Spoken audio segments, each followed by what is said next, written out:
The United States, France and the United Kingdom have condemned Russia's move to block the proposed extension of a United Nations cross-border operation that delivers aid to millions of people in Syria from Turkey. The decision means that UN agencies and humanitarian partners are not authorized to continue using the Bab al-Hawa crossing on the Syria-Turkey border to provide humanitarian aid to people in the rebel-held area in northwest Syria. After the vote on Tuesday, State Department spokesman Matthew Miller said the U.S. was deeply disappointed by Russia's inhumane veto of cross-border humanitarian assistance for Syria.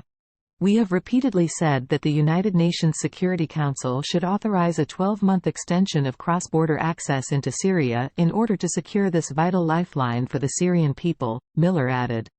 Russia had submitted a draft which provided for a 6-month extension, but it was voted down by France, the UK and the US. China and Russia backed the proposal, while 10 members abstained, according to the UN. France said the 6-month renewal would have plunged Syria into uncertainty in winter, a view echoed by other UN members, which expressed their concern over the harsh winter in northern Syria. However, Russia's envoy to the UN, Vasily Nebenzia, warned that if a 6-month extension was not supported, then we can just go ahead and close down the cross-border mechanism. A compromise of a 9-month renewal was voted down. More than 4 million people rely on aid.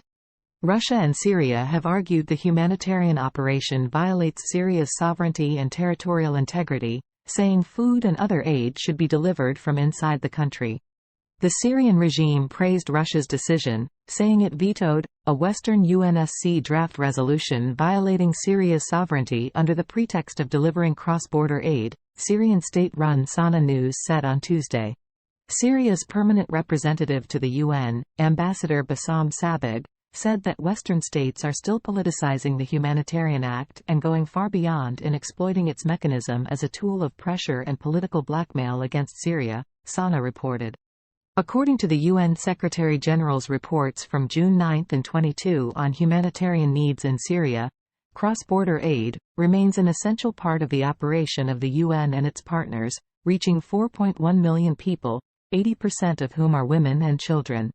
Both reports said a 12-month renewal of the cross-border aid mechanism was critical. The crossing was a crucial point for aid delivery to people in Syria after devastating earthquakes in February toppled buildings and killed tens of thousands of people.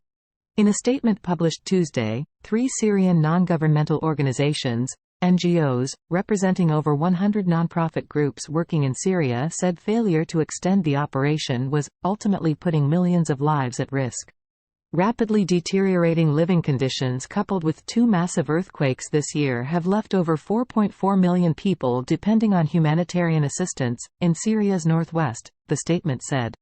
It added that the Security Council failed to stand up for Syrian children and families in the northwest and have put their futures in jeopardy. Syria's civil war began in 2011 as a peaceful uprising against Syrian President Bashar al-Assad. The ensuing civil war has killed an estimated 400,000 Syrians, according to the UN, and has displaced millions more inside and outside the country.